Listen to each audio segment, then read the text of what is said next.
क्या आप अपने पैसे को 10 गुना करना चाहते हैं, 20 गुना करना चाहते हैं? अपने बच्चों की पढ़ाई के लिए आपको टेंशन होती है, उनके शादी करने के लिए आपको टेंशन होती है। इतने महंगाई को देखते हुए हम आपके लिए लेके आए एक ऐसा इन्वेस्टमेंट जिससे आप करेंगे, उसके बाद आप चौंक जाएंगे कि इतना आपको रिटर्न मिलने वाला है। तो चलिए उस इन्वेस्टमेंट के बारे में हम लोग जानेंगे इस वीडियो में। नमस्कार दोस्तों, आज हम बात करने वाले हैं इन्वेस्टिंग से रिलेटेड बहुत ही कॉमन टॉपिक म्यूचुअल फंड के बारे में। आज के समय में अगर आप शेयर मार्केट से कम रिस्क और बैंक एफडी से ज्यादा रिटर्न कमाना चाहते हैं तो आपको म्यूचुअल फंड की तरफ जाना चाहिए। म्यूचुअल फंड इतना आसान तरीके से आज के समय में किया जा रहा है, आप सोच भी नहीं सकते। बस आपको ब्रोकर के साथ अपना डीमैट अकाउंट खोलना है और उसके बाद आप म्यूचुअल फंड करने के लिए रेडी हो जाएंगे। डीमैट अकाउंट खोलने के लिए आप हमारे डिस्क्रिप्शन को चेक कर सकते हैं, वहाँ पे हम आपको डायरेक्ट लिंक दे रहे हैं आपकी इंडिया के टॉप ब्रोकर के साथ में अपना डीमैट अकाउंट खोलने के लिए, जिसके द्वारा आपको डिस्काउंट और ऑफर भी मिलेंगे अगर आप उस लिंक से जाके अपना डीमैट अकाउंट खुलवाते हैं। तो जैसा कि आप लोग जानते हैं, इन्वेस्टिंग कॉम्प्लिकेटेड महसूस होता है अगर आप बिगिनर हैं या आप शुरुआत करने जा रहे हैं। म्यूचुअल फंड एक मैनेजर के द्वारा जो है चलाया जाता है, जो कि प्रोफेशनल मैनेजर होता है, जो आपके फंड को किस जगह पे, किस स्टॉक में इन्वेस्ट करना है, किस बॉन्ड में इन्वेस्ट करना है, कितना करना है, ये सारा कुछ जो है इसका जो डिटेल में एक तरह से इसका डॉक्यूमेंट बनाया जा रहा है एक प्रोफेशनल फंड मैनेजर के द्वारा। और आपका जो प्रॉफिट होता है उसको एक इक्वल पार्ट में जो है आपके यूनिट के हिसाब से उसे डिवाइड कर दिया जाता है, उसे बांट दिया जाता है। यह एक तरह से टीम वर्क की तरह होता है, जिसमें ढेर सारे लोग अपने पैसे को जो है इन्वेस्ट करते हैं एक जगह पे, और उसके बाद वो जो फंड मैनेजर होता है उस पैसे को जो है अलग अलग जगहों पे लगाता है और उसका रिटर्न जो है यूनिट के हिसाब से जो है लोगों के बीच में डिवाइड कर दिया जाता है। इस वीडियो में हम म्यूचुअल फंड के सभी टॉपिक कवर करने वाले हैं। जैसे कि जो भी आपके मन में सवाल आ रहे होंगे म्यूचुअल फंड से रिलेटेड, वो सारे टॉपिक जो है हम इस वीडियो में कवर करने वाले हैं। जैसे म्यूचुअल फंड क्या होता है, म्यूचुअल फंड कैसे काम करता है, म्यूचुअल फंड के ऑब्जेक्टिव कौन कौन से हैं, म्यूचुअल फंड रिटर्न कैसे कैलकुलेट करते हैं, म्यूचुअल फंड कितने टाइप के होते हैं, किस तरह से म्यूचुअल फंड में इन्वेस्टिंग करते हैं, म्यूचुअल फंड के प्रोस एंड कॉन क्या क्या है, म्यूचुअल फंड में इन्वेस्ट कैसे करें, इन सभी सवालों के जवाब हम आपको इस वीडियो में देने वाले हैं। तो चलिए हम शुरू करते हैं। म्यूचुअल फंड क्या होता है? म्यूचुअल फंड एक इन्वेस्टमेंट होता है। जैसे कि आप बैंक में एफडी करवाते हैं या शेयर मार्केट में आप शेयर खरीदते हैं, शेयर में पैसा अपना इन्वेस्ट करते हैं, उसी तरह से म्यूचुअल फंड में भी आप अपने पैसे को इन्वेस्ट करते हैं। म्यूचुअल फंड में आप सभी को अपने पैसे को इन्वेस्ट करते समय ये ध्यान देना होता है जो है हम किस प्रकार के म्यूचुअल फंड को सेलेक्ट करें जो कि हमें अच्छा खासा रिटर्न दे। आपको हम बता दें कि म्यूचुअल फंड जो है आपके पैसे को जो है स्टॉक या बॉन्ड या मनी मार्केट में इन्वेस्ट करते हैं। जो म्यूचुअल फंड के मैनेजर होते हैं वो अलग अलग जगहों पे आपके पैसे को इन्वेस्ट करते हैं। म्यूचुअल फंड को प्रोफेशनल फंड मैनेजर द्वारा मैनेज किया जाता है। म्यूचुअल फंड रेगुलेटेड किया जाता है security and exchange board of India यानी सेबी के द्वारा। इससे ये पता चलता है कि आपका पैसा सुरक्षित है। जब आप म्यूचुअल फंड में अपना पैसा लगाते हैं, आप केवल एक जगह पर नहीं बल्कि ढेर सारे स्टॉक, बॉन्ड्स या मनी मार्केट में अपने पैसे को लगाते हैं, जिसके कारण आपका जो रिस्क होता है वो कम हो जाता है। म्यूचुअल फंड का रिटर्न जो है वो म्यूचुअल फंड पर डिपेंड करता है किस तरह का म्यूचुअल फंड आपने लिया है। आपका म्यूचुअल फंड का रिटर्न जो है वो एनालिसिस और उसका जो परसेंटेज रिटर्न है वो देखने के लिए आपको अनुमति देता है, जिससे आप अपने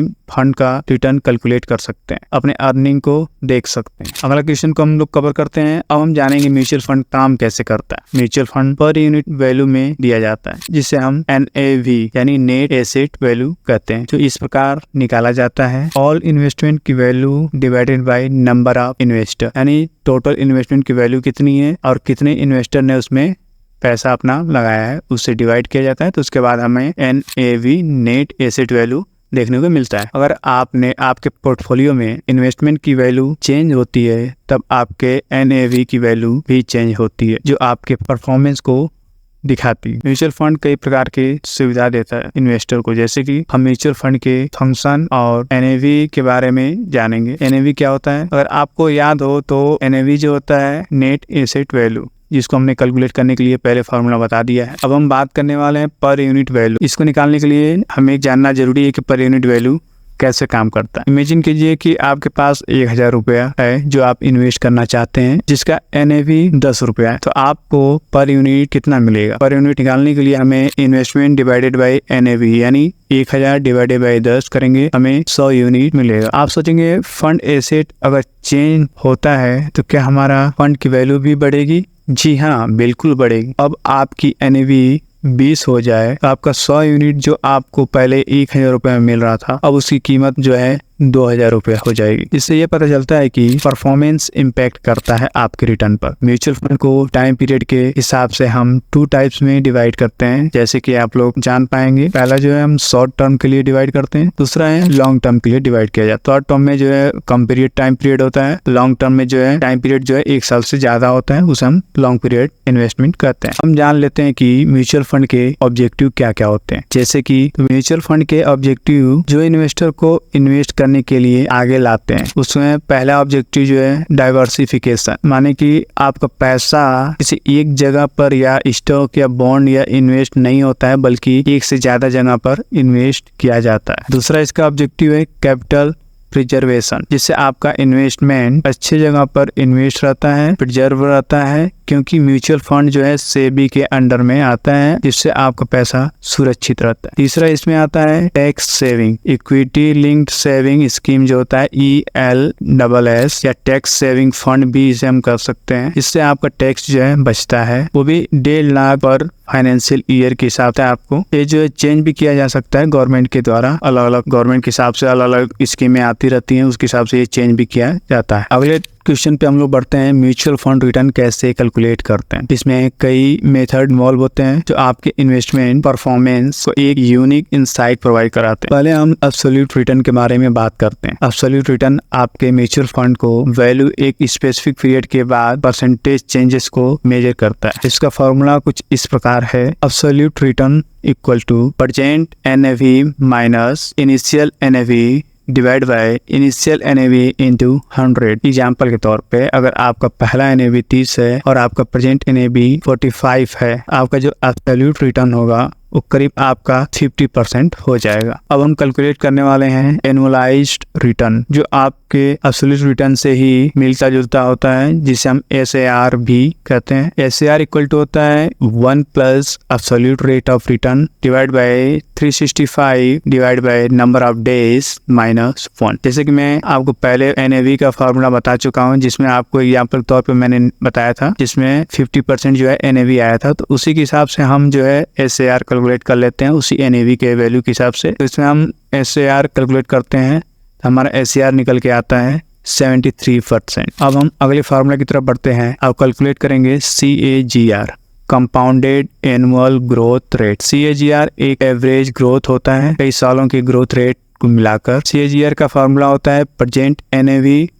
divide by initial NAV upon 1 divide by number of years minus 1 into 100। For lump sum investment, जो एक मुश्त पैसा लगाते हैं उसके लिए ये CAGR निकाला जाता है। एग्जाम्पल से हम समझते हैं इसे। मान लिया आपके पास 10 लाख रुपए इन्वेस्ट करने के लिए है। म्यूचुअल फंड में आपने 10 लाख रुपया 2016 में इन्वेस्ट किया था, जिसका NAV जो है उस समय 200 रुपया था। 5 साल बाद 2021 में उसका NAV जो है बढ़ के 700 रुपया हो जाता है। तब आपका CAGR क्या होगा? CAGR की फॉर्मूला जो मैंने आपको बताया था उसके हिसाब से हम इसमें कैलकुलेट करेंगे, तो हमारा CAGR निकल के आएगा 28.47%। अब हम जान लेते हैं म्यूचुअल फंड कितने प्रकार के होते हैं। म्यूचुअल फंड कई प्रकार के होते हैं, उनमें से कुछ पॉपुलर टाइप हम आपको बताने वाले। पहला जो है इक्विटी फंड। इस प्रकार के जो म्यूचुअल फंड होते हैं वो इक्विटी तरीके से जो शेयर मार्केट में जो अलग अलग कंपनियां लिस्टेड होती हैं उसमें इन्वेस्ट किए जाते हैं। डेप्ट फंड जो है, डेप्ट वाले में इसके नाम से पता चल रहा है कि जो कंपनियां जो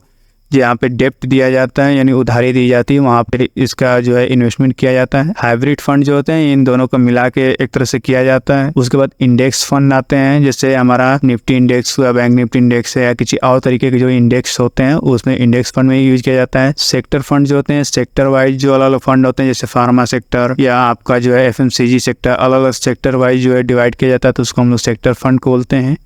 टैक्स सेविंग जो हम आपको पहले बता रखे हैं ELSS, ये जो है आपको टैक्स सेविंग के लिए उसमें इन्वेस्ट किया जाता है। इस म्यूचुअल फंड में अगर आप इन्वेस्ट करते हैं तो आपका जो है टैक्स सेविंग इससे बचता है। उसके बाद लिक्विड फंड आ जाता है, उसके बाद गोल्ड फंड आ जाता है, गोल्ड से रिलेटेड जो अभी इसमें इन्वेस्टमेंट होते हैं वो सब इसमें किए जाते हैं। उसके बाद रिटायरमेंट फंड्स आ जाते हैं। उसके बाद डिविडेंड यील्ड फंड आ जाते हैं, जो कंपनियां हमें हाई डिविडेंड देती हैं, म्यूचुअल फंड जो है उस कंपनियों में इन्वेस्ट करता है, उसको हम लोग डिविडेंड यील्ड फंड कहते हैं। उसके बाद एग्रेसिव ग्रोथ फंड आ जाते हैं। उसके बाद इंटरनेशनल फंड आ जाते हैं। इंटरनेशनल फंड जैसे नाम से पता चल रहा है, जो कंपनियां जो है बाहर की कंपनियों में इन्वेस्ट करती हैं म्यूचुअल फंड में, उस म्यूचुअल फंड को हम लोग इंटरनेशनल म्यूचुअल फंड कहते हैं। उसके बाद MMF यानी मनी मार्केट फंड्स कहा जाता है। उसके बाद जो है बैंकिंग और PSU फंड कहा जाता है, जो कि सरकारी जो बैंक होते हैं या PSU चीज़ें होती हैं, जो गवर्नमेंट चीज़ें हैं, गवर्नमेंट की जो कंपनियां हैं उसमें इन्वेस्ट किया जाता है। इस म्यूचुअल फंड को हम लोग बैंकिंग और PSU फंड कहते हैं। म्यूचुअल फंड कितने तरीके से किया जाता है, म्यूचुअल फंड के mode of the mutual fund क्या क्या होते हैं, इन सभी चीज़ों को हम लोग अगले टॉपिक में जानने वाले हैं। सबसे पहले हम लोग जान लेते हैं mode of mutual fund. Mutual fund जो है 2 मोड में किया जाता है। पहला जो है लमसम इन्वेस्टमेंट, दूसरा जो है सिस्टमेटिक इन्वेस्टमेंट प्लान, जिसे हम SIP भी कहते हैं। लमसम इन्वेस्टमेंट में क्या होता है, आप एक मुश्त पैसा अपना लगाते हैं, इन्वेस्ट करते हैं, एक साथ ज़्यादा यूनिट मिलता है और आपका जो फंड जो है आपने जो इन्वेस्ट किया है उसका ग्रोथ भी ज़्यादा देखने को मिलता है। सिस्टमेटिक इन्वेस्टमेंट प्लान जो है आपको नाम से पता चला है, सिस्टमेटिक तरीके से जो लोग चाहते हैं कि नहीं वो अपना एक मुश्त पैसा नहीं लगाना चाहते हैं, वो महीना महीना पैसा अपना इन्वेस्ट करना चाहते हैं, चाहे वो 100 रुपया से शुरू कर सकते हैं, 500 रुपया शुरू कर सकते हैं या उससे ऊपर से जो है शुरू कर सकते हैं। वो अलग अलग म्यूचुअल फंड के कंडीशन के हिसाब से होता है कि आप मिनिमम जो है कितना इन्वेस्ट कर सकते हैं। जिसे हम लोग SIP कहते हैं, जिसमें आपको एक डेट फिक्स करना होगा और उस डेट को आपका जो बैंक है, आपके बैंक अकाउंट से पैसा जो है जितना आपने फिक्स किया है SIP करने के लिए, उतना अमाउंट जो है आपके बैंक से डिडक्ट हो जाता है और म्यूचुअल फंड में जाके इन्वेस्ट हो जाता है, जो आपको म्यूचुअल फंड प्लेटफॉर्म पे आपको देखने को मिलता है। जो लोग जॉब करते हैं उनके लिए SIP करना अच्छा और सही तरीका माना जाता है म्यूचुअल फंड में। जल्दी से हमारे डिस्क्रिप्शन को चेक कीजिए और वहाँ पे जाके अपना डीमैट अकाउंट जल्दी से खुलवा लीजिए, जिससे कि आप जो है जल्दी से अपना अकाउंट खुलवाने के बाद जल्दी से आप SIP में अपना इन्वेस्टमेंट शुरू कर पाएंगे। अब हम बात करेंगे म्यूचुअल फंड के प्रोस और कॉन्स के बारे में। सबसे पहले हम प्रोस के बारे में जान लेते हैं।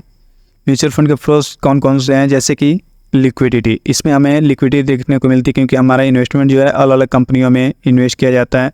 डाइवर्सिफिकेशन यानी हमारा जो इन्वेस्टमेंट होता है अलग अलग कंपनियों में होता है, किसी एक पर्टिकुलर कंपनी में इन्वेस्ट नहीं किया जाता है, जिससे कि हमारा जो इन्वेस्टमेंट है उस पर रिस्क कम हो जाता है। मिनिमल इन्वेस्टमेंट रिक्वायरमेंट, इसमें जो है एक अमाउंट जो फिक्स किया जाता है कि नहीं इतना कम से कम आपका जो है अमाउंट इन्वेस्ट करना ज़रूरी होता है, उससे कम में नहीं हो पाएगा। उसके बाद इसमें हमें मिलता है प्रोफेशनल मैनेजमेंट, जो कि प्रोफेशनल फंड मैनेजर होता है, उसके द्वारा हमारे पैसे को मैनेज किया जाता है, जिससे हमें टेंशन नहीं रहती कि हमारा पैसा जो है किस कंपनी में लगा है, कंपनी अच्छी है कि ख़राब है, ये सब चीज़ें सोचने की ज़रूरत नहीं पड़ती हमें। उसके बाद हमें देखने को मिलता है इसमें वैरायटी ऑफ ऑफरिंग। इसमें अलग अलग प्रकार के म्यूचुअल फंड होते हैं, जिसमें आपको मैंने पहले बताया था liquid fund, bank and PSU funds, international funds. अब हम इसके कॉन्स के बारे में बात कर लेते हैं। इसके कॉन्स जो है डिसएडवांटेजेस कौन कौन से हैं, जैसे कि हाई फीस कमीशन। अब इसमें जैसे कि आप लोग जान पा रहे हैं कि प्रोफेशनल फंड मैनेजर जो होते हैं वो आपके पैसे को मैनेज करते हैं, तो जब भी आप उसमें अपना रिडीम करते हैं इन्वेस्टमेंट को, तो उसमें आपको जो है एक फ़ीस देना पड़ता है म्यूचुअल फंड मैनेजर को। उसके बाद हम लोग को मार्केट रिस्क इसमें है, क्योंकि आप जानते हैं कि investment is subjected to market risk. Fluctuation होते रहते हैं, तो आपका जो है म्यूचुअल फंड का जो परसेंटेज रिटर्न है वो भी आपका फ्लक्चुएट होता रहेगा।